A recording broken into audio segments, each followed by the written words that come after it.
Hola, aquí Milla y este es el vlog del tour que tomé el Día del Patrimonio Cultural. Ahora, este no solo va a ser un vlog, porque también les voy a comentar sobre el tour y hice una pequeña investigación, por lo que si quieren pueden tanto ver el video como dejárselo de fondo para escuchar todo lo que voy a contar. Partimos el día levantándonos a las 8 de la mañana.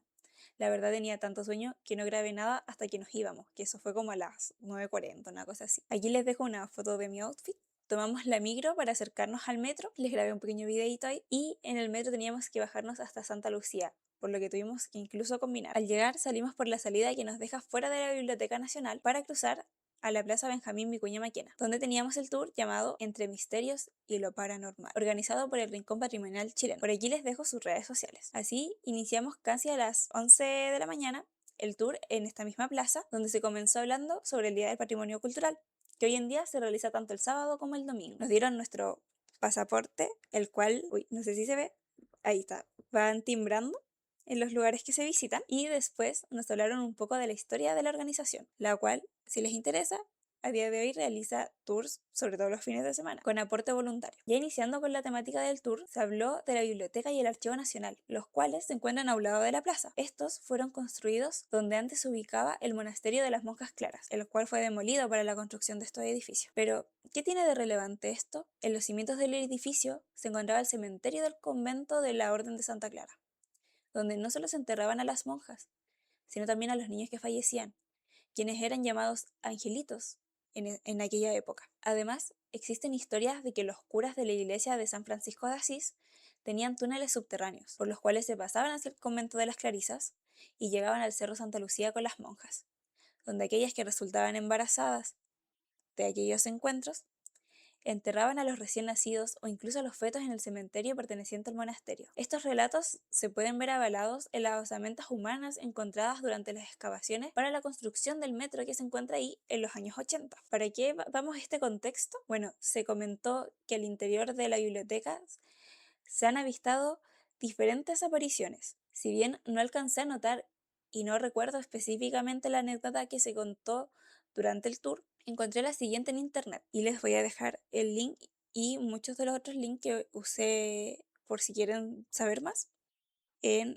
la pestañita como de información. Esta historia habla de Mauricio Castro, quien trabajaba en la sección de catalogación en el subterráneo de la biblioteca. Cuenta que durante de junio de 1991, a eso como de las 6 de la tarde, mientras terminaba un trabajo junto a una compañera, escuchó la voz de una mujer joven que le decía suavemente, Mauricio.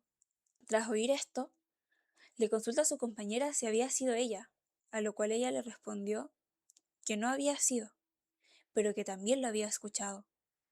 Además, Mauricio agrega que sintió la voz venir desde atrás y abajo, como desde el piso, que es donde se encontraba el antiguo cementerio. Su compañera quedó pálida y él también quedó asustado. Sin embargo, ningún compañero les creyó la historia. Finalmente, comenta que nunca más le pasó algo así, pero el miedo le quedó instaurado, por lo que se ponía la radio fuerte cuando le tocaba trabajar hasta tarde, para no escuchar cosas raras, aunque comenta que veía sombras pasar por detrás de él. También se hablaron de los duendes de la biblioteca del segundo piso, los cuales habrían llegado gracias a las monjas alemanas que habitaron el convento. Sin embargo, no encontré mucha más información sobre este tipo de historias. Después empezamos a hablar del Cerro Santa Lucía, específicamente sobre unos acechadores conocidos como viejos chicos, donde, en el atardecer, entre los árboles menos transitados, se escondían estas entidades, los cuales eran seres de baja estatura, pero con cara de hombres ancianos, quienes acechaban a las jóvenes y parejas de enamorados que paseaban solos por el cerro, aunque tampoco encontré mayor información. Posteriormente, se habló un poco sobre Benjamín Vicuña Maquena, quien fue el encargado de la remodelación del cerro, por lo cual este posee un memorial de él. Además, se empezó a hablar de la Ruta de los Enamorados, lugar que retomaremos más adelante en el tour.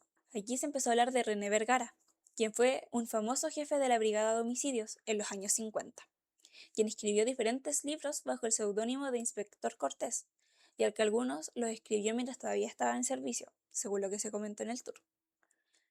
Vergara se conecta con la Ruta de los Enamorados, ya que, según se contó, uno de los días donde múltiples parejas se encontraban en esta ruta, sintieron como alguien los tocaba y posteriormente los atacaba. Dentro de ese revuelo, una chica logró escapar y pedir ayuda. Posteriormente, mientras atendían a los heridos, se terminaron percatando de que las hojas de los árboles tenían agujeros, los cuales, más tarde, se comprobó que fueron hechos por un revólver, el cual no se encontró, así como tampoco se halló el culpable. Lo último que se habló en este punto de la ruta fue sobre una caja de acogida o torno de huérfanos, la cual se encontraba cerca del Cerro Santa Lucía durante la época colonial. Esta consistía en un cilindro de madera ubicado en un muro, donde las madres abandonaban a sus bebés recién nacidos de forma anónima. Estos niños eran bautizados con el nombre del santo del día y se apellidaban Expósito. Lamentablemente, muchos de esos bebés no sobrevivían, por lo que la carga de tristeza, culpa y abandono es tan fuerte en ese lugar que la gente que camina por ahí de madrugada reporta cosas horribles, comentando que se pueden escuchar psicofonías claras de bebés llorando, se sienten caídas de temperatura extremas de la nada, e inclusive se pueden ver manitos translúcidas que intentaban agarrar a las personas de la ropa. Este torno de acogida funcionó hasta 1931. Con esto avanzamos hasta el siguiente punto, ubicado un poco más allá de la entrada del cerro, donde se puede apreciar un edificio que es conocido por la cantidad de apariciones que suceden en este, que en el tour lo llamaron el edificio rosa. De este se contaron dos historias. Primero, se cuenta que se intentó hacer un pozo profundo cerca de los estacionamientos del edificio, pero, por error, se perforó una línea de energía o una vena telúrica. Por tanto, del pozo empezaron a salir luces extrañas, orbes pulsantes que no tenían una explicación lógica, donde los obreros finalmente tuvieron que sellarlo con cemento para que esto lograra parar. La segunda historia habla sobre, la segunda historia, hab- la segunda historia habla sobre el fantasma de un niño, el cual deambula por los pasillos del segundo piso y llama a los conserjes del turno de noche, pidiéndoles que suban al segundo piso, quienes al subir se encuentran que no hay nadie. Incluso, de repente, los llama diciendo que vayan a jugar con él, y al subir encuentran una pelota, pero no hay rastro del niño. También se habló de Beatriz Villavicencio, de quien lamentablemente no encontré mucha información. Ella fue como una viuda negra, ya que tuvo varios esposos que murieron. Además, se le tuvo que practicar un exorcismo, donde se comenta que llegó a hablar incluso diferentes idiomas. En este momento, el guía nos mostró dos maletines. En este momento, el guía nos mostró dos maletines de investigación paranormal, donde el primero, del cual no tengo imágenes, ya que según lo que hablamos es un poco como más X, es como algo más común, por así decirlo. Este contenía una tiza, un lápiz, creo que se dice a desnivel, que son de estos de arquitectura que tienen un nivel, una grabadora, una radio análoga a pilas, un MP3 que también permite grabar, distintas distintas brochas. Igual puede que haya algún objeto que no haya alcanzado a notar. En el segundo maletín, del cual les dejo una foto, tenía, entre todas las cosas que alcancé a notar, porque eran muchas, una vela, baterías, donde habían varias ya que estas con el frío se descargan mucho más rápido, un relicario, un péndulo, una moneda de San Benito que se usa para realizar exorcismos, cobre, y aquí nos aclaró que tanto el cobre como las pilas llaman a los demonios, y aquí es como que los cargaran. Un penique, donde nos menciona que este es importante para los investigadores ingleses, ya que dependiendo si sale cara o cruz, les indica si deben entrar o mejor no. Una moneda de Abraham Lincoln, una campanilla o campana, de estas se dice que si entras con una a algún lugar, se va todo lo malo. Diferentes libros de exorcismo, donde es sobre todo importante tener aquellos que tienen escritos por por Miguel, por Miguel Arcángel. Aquí nos aclaró que esto es importante ya que los demonios le tienen más miedo a la Virgen María y a Miguel Arcángel. Un aceite de San Serapio, sal, agua exorcizada, agua bendita de Santa Clara y de la Merced, agua de rosas. Allí nos comentó que esta sirve para alejar todo lo malo y que aquellos que se dedican a la magia negra al final son tan hediondos que necesitan el perfume para salvar su alma. También nos comentó que les costó conseguir esta agua, debido a la masificación de su uso. Y por lo menos esta, si no recuerdo mal, pasó por oraciones o algo así, porque la consiguió en una iglesia. Una lupa y cuarzo, el cual marca el tiempo y espacio, o el tiempo-espacio.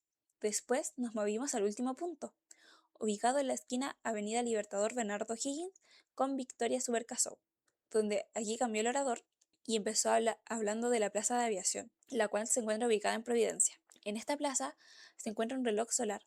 Este tiene un diseño masónico súper complejo que recuerda al ojo que todo lo ve. Aquellos que saben de parapsicología afirman que no solo marca la hora, sino que también funciona como un condensador de energía.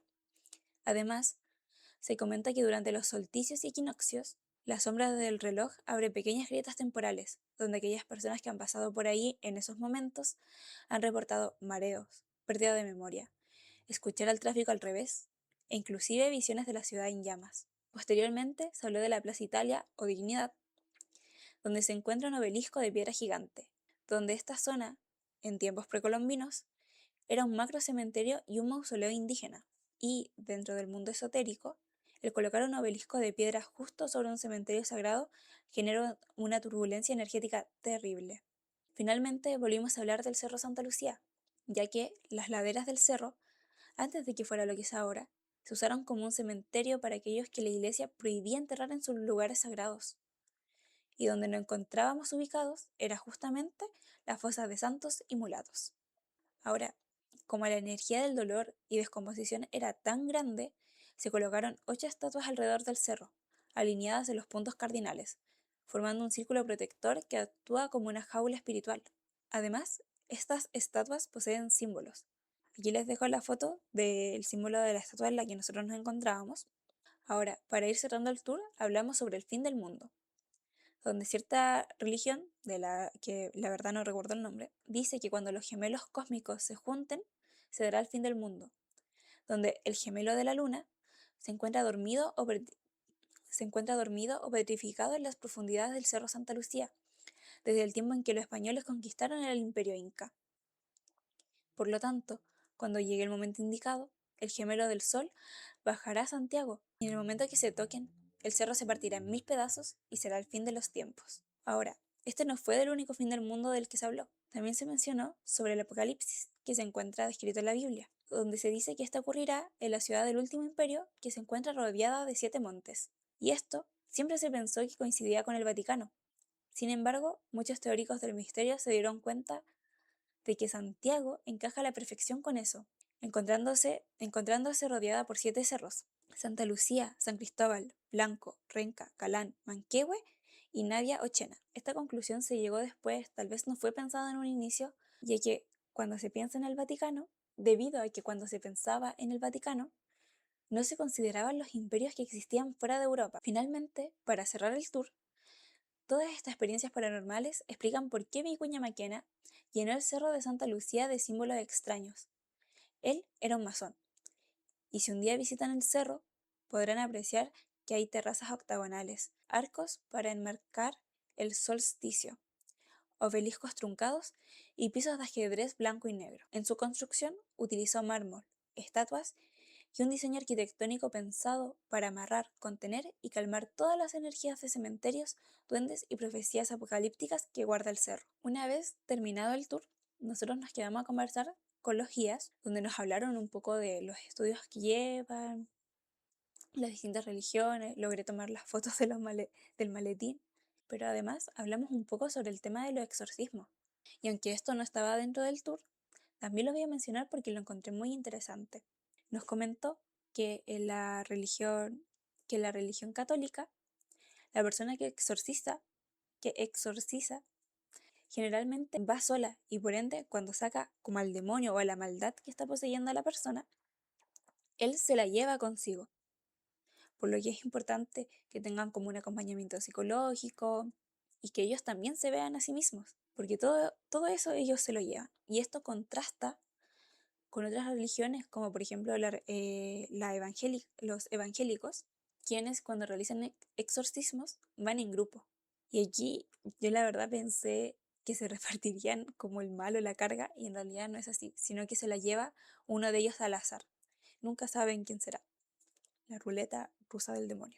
Y a diferencia de los judíos, ellos llevan unas cajas, no recuerdo el nombre, y en ellas contienen a este mal, a este demonio, y las entierran arriba de un cerro, en algún lugar como un poco X. Esto me pareció bien interesante, pero además me hizo pensar un poco de las películas del Conjuro, porque también mencionó que en la religión católica también se necesita conocer el nombre del demonio, lo cual es bien complejo, que eso ayuda que al final se vea a quien está exorciza,